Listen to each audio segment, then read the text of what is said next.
everybody, my name is Christy and welcome to my blog.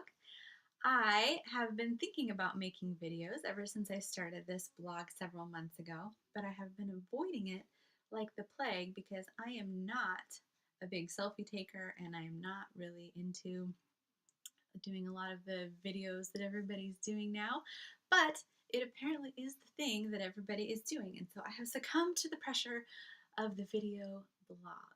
And so today I am making a video for you, and I decided to do a video this week because as I have been studying and writing about this subject, and I'll just surprise you, it's going to be about Martha and Mary in the Bible and their relationship with Jesus. And as I have been studying about it and writing some about it, I've been writing for a couple weeks about it, and yesterday I was rereading what I had written, and it kind of was coming across kind of snarky, and I don't know why, but as I was trying to figure out what points I wanted to make, I thought, maybe this week is a good week to start with doing a video. And so I am going to make a video for you today about Mary and Martha and their relationship with Jesus in the Bible.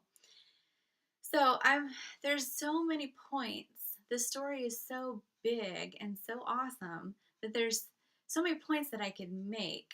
And if I had half an hour, I'd probably go way more in depth than I will today. But I'm going to try to make this a little bit short because apparently that's what everybody wants is short videos. So there's two main points that I would like to make today in the story of Mary and Martha and their relationship with Jesus. And the first one is going to be what I'll call divine friendship, and the second one is going to be what I'm going to call divine grace. So we'll start with the friendship. In 1989, some of you may remember, there was a movie that came out called When Harry Met Sally. And in that movie, there was this big debate of can a man and a woman just be friends? And Sally thought yes, that men and women could be friends because she had several male friends. And Harry said, no, you don't. You don't have any male friends because they all want to sleep with you because men and women can never be friends because the sex part always gets in the way. And since that movie came out, there's been all this debate and these studies done to find out whether men and women can actually be friends. And I'll post them here that I have read for you. If you're interested, I'll post them under the blog. But so this has been a question that has been debated since then. It probably wasn't so much a question that was debated or thought about much back when Jesus was here because men and women's lives were pretty segregated. The women hung out with the other women and did woman things, managing the kids in the house, and the men hung out with the men and did, whatever the men did. And the only times that they would really interact with one another was in the context of marriage. So our society now is different in almost every way, but we're debating this question about if men and women can be friends and what does that look like and how does that even work? And I think that particularly in the Christian culture, this is a big question that needs to be talked about and answered. I think what is communicated often to men who are in leadership is to make sure to guard themselves against having close relationships with other women in the church. And this is, a good thing to guard against, affairs and emotional affairs and physical affairs and all of that.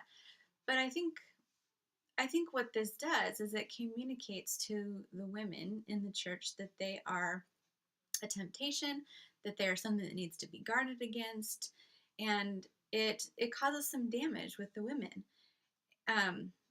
and what their worth and value is in the eyes of the church, and how do they serve in the church alongside of the men in leadership. And so this is a conversation that needs to happen. And so we we come to this story in the Bible of Jesus with Mary and Martha, and we see that he's friends with them. He's good friends. He has pursued a relationship with them. We don't know a lot about Mary and Martha, but since it says that Jesus is going to the house of Martha, it can probably be assumed that their parents were no longer alive, and that Martha was maybe the oldest, and that this was her household and she was the primary one who was running it. And since there's no spouses or anything ever mentioned, they were likely unmarried. And if they were unmarried in the society, it could indicate that they were young. And I think those are all assumptions because we don't know, but I think that they're fairly good assumptions. And I can link some information here further if you want to study a little bit further on that. But so here we have Jesus, a single man, who is friends and spending time with these two probably young, probably single women. And he has relationship with them, and he has a friendship with them, and he knows them and he loves them, and they have learned from him, and they have sat at his feet and learned, just like the men, and he's taught them and he's spent time with them. And so we have this beautiful picture of what it should look like for men and women to be friends. And the truth, or the reality is, Jesus treats them like a sister. And that's how men should be treating women in the context of the church as well, is like sisters. And you can love your sister, you can esteem your sister, you can protect your sister, you can fight with your sister, for goodness sakes, but you don't ever want to sleep with your sister. And I think that's the idea, is to transfer our understanding of relationship between men and women into brother-sister sort of thing. But having relationships with men, or between men and women, is so important because men and women need to work together in order for God's work to be accomplished in the way that he intended for it to be accomplished. So we've got to work on how to figure out how to do this properly. And this is a great example in the Bible of how Jesus did it, and a great example for us to follow. So the second point that I wanted to make is the idea of divine grace. And this came to me as I was reading through the story of Lazarus and his death. So Lazarus was Martha and Mary's brother, and he got sick. And Martha sent for Jesus to come so that he could heal him. But he didn't. He didn't come. He delayed. And it's written as though it was intentional, his delay in coming. So by the time Jesus came to see them, Lazarus had already been dead for 4 days. And Martha and Mary were in deep grief over their brother. If you can imagine, they've probably lost their parents. The three of them were all that they had left in their family. If they were unmarried, they just had the three of them, and they lost their brother, and they were grieved. And when Jesus finally comes, Martha goes out to him and she says, "Lord, if you had been here, my brother would not have died." And a lot of people think that she's saying this like she's accusing him or she's angry or whatever, and she might be, but she follows this up with saying, hold on. She says something about how she's certain that even though, says, Lord, if you had been here, my brother would not have died. But I know that God will do whatever you ask, or something along those lines. So she follows up what she says with this huge, beautiful statement of faith in who Jesus is and what he can do. And she just has this beautiful faith in Jesus and the fact that he is her savior and Lazarus' savior. And so I think that when she comes out and says, "Lord, if you had been here, he would not have died," I think that was a statement of faith coming from her. That's my opinion. And the interesting thing is that later on, Mary comes out to Jesus and she says the same thing. She says, Lord, if you had only been here, my brother would not have died. But Mary, I think she has different motivations for saying it.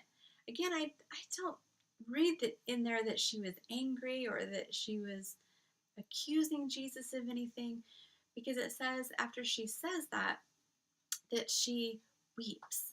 I think she is just so grieved. And she is like many of us who just have these big emotions and don't know what to do, and we're just saying things and trying to express our grief, and it's hard when you're grieved so badly. And so I think that's what she was saying, because it says after she says that she just weeps. And Jesus, here's the beautiful thing, that this is what I'm calling the divine grace. When Martha comes out and speaks to Jesus, and she says, Lord, if you had just been here, he would not have died. But I believe that God will do whatever you ask. Jesus is steady with her. She is steady in her faith. She is not one to have frivolous emotions. She's a hard worker. She's nose to the grindstone kind of girl. But she is firm and she is steady in her faith. And Jesus affirms her. He affirms her and he affirms her faith. And he not only affirms it, but he increases it by proclaiming to her that he is the resurrection. And then later on, he affirms it again by proving that he is the resurrection right now. And he is going to resurrect Lazarus from the grave. So he responds with such grace to her. And then when Mary comes and is just overwhelmed with her grief, how does Jesus respond to her? He weeps. He sees Mary's grief and he feels Mary's grief and he grieves with her and he weeps because her grief has moved him. And I think that this is such a beautiful, beautiful picture of the grace that Jesus has for all of us, because he didn't tell Martha that she needed to grieve like Mary, and he didn't tell Mary that she needed to grieve like Martha, but he knew each one of them in that moment, and he knew what they were like, and he knew who they were, and he knew what they needed, and he gave them what they needed. He didn't give them what he thought they should have or what he thought they should want. He gave them in that moment what they needed in order to feel loved. And so I think that that is just a beautiful, beautiful picture of grace.